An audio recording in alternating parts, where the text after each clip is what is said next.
घोंसला बनाने के लिए ये पेड़ ठीक है। मैं अपना घोंसला इसी पेड़ पे बना लेती हूँ। यहाँ फल भी है और पत्ते भी। मेरा काम आसान हो जाएगा। चिड़िया ऐसा सोचकर अपना घोंसला बनाने के लिए लकड़ियाँ लेने चली जाती है। पीछे से कौवा और कभी भी आ जाते हैं वहाँ। आलू, यहाँ कुछ सूखा घास भी पड़ा है, तुम कुछ लकड़ियाँ ले आओ।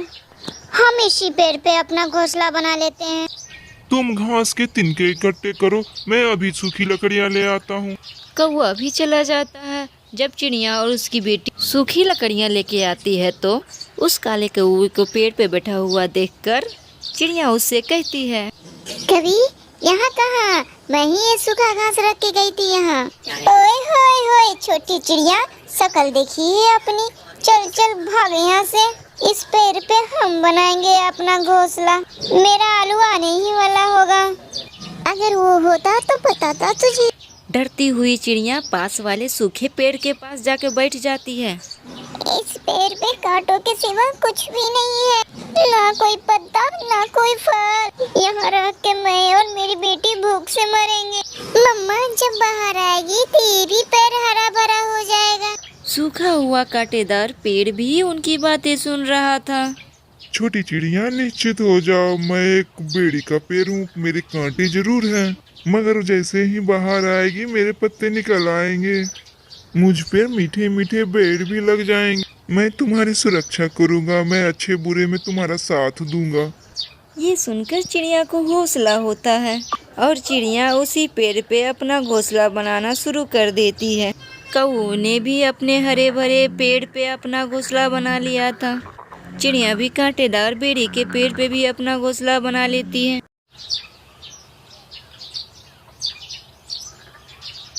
फिर एक दिन चिड़िया कौवे के पास आती है। काले कौवे, मेरे पास दाना नहीं है, तुम अपने पेड़ से एक फल मुझे दे दो। जब मेरे पेड़ पे फल लगेंगे तो मैं भी तुम्हें दे दूंगी। ये सुनकर गोरे कौवे और काले कौवे दोनों मिलकर हंसने लगे। चिड़िया, तुम पागल हो गई हो क्या? तुम अपने पेड़ से कांटे तोड़ के हमें दोगी?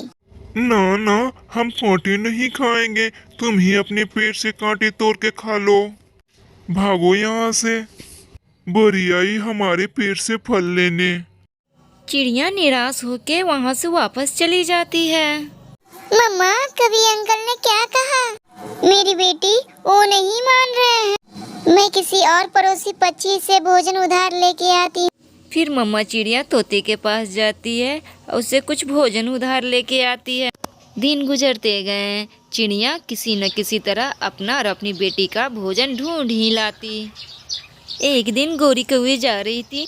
रास्ते में उसे एक चील मिलती है। सुंदर कौवे, मैं बहुत भूखी हूँ, क्या तुम्हारी नजर में छोटा पक्षी है? हाँ चील चाची, मेरा नाम न लेना। मेरे पड़ोस में एक चिड़िया रहती है, बेड़ी के पेड़ पे। उसकी छोटी सी एक बेटी है, जो स्वादिष्ट होगा उसका मांस। धन्यवाद कवि, मैं अभी जाती हूँ और खाती हूँ चिड़िया को। फिर चील उस बेरी के पेड़ की तरफ आती है।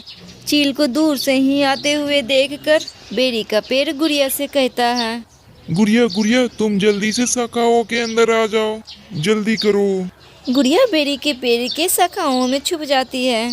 जब चील वहां आती है तब बेरी का पेड़ अपने कांटेदार शाखाओं से उस चील को मारने लगती है। भागो भागो यहाँ से, दुष्ट चील, भागो यहाँ से।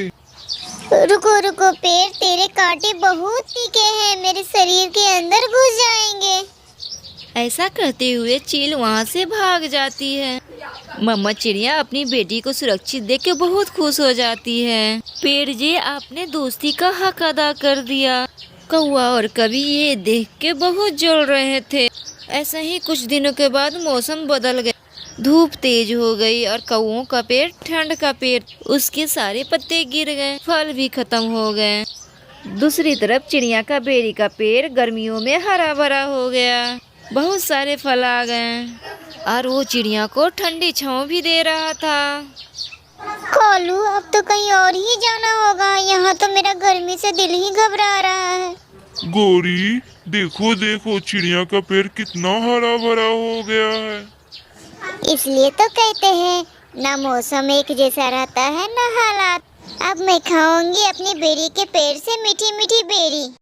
तुम अपने लिए नया पेड़ ढूंढो जाके। रोते हुए कौवा और कभी वहाँ से चले जाते हैं और चिड़िया अपने बेड़ी के पेड़ के साथ बहुत खुश थी। प्यारे दोस्तों, अगर ये कहानी आपको अच्छी लगी तो आप लाइक और सब्सक्राइब करना ना भूलें। आपका धन्यवाद।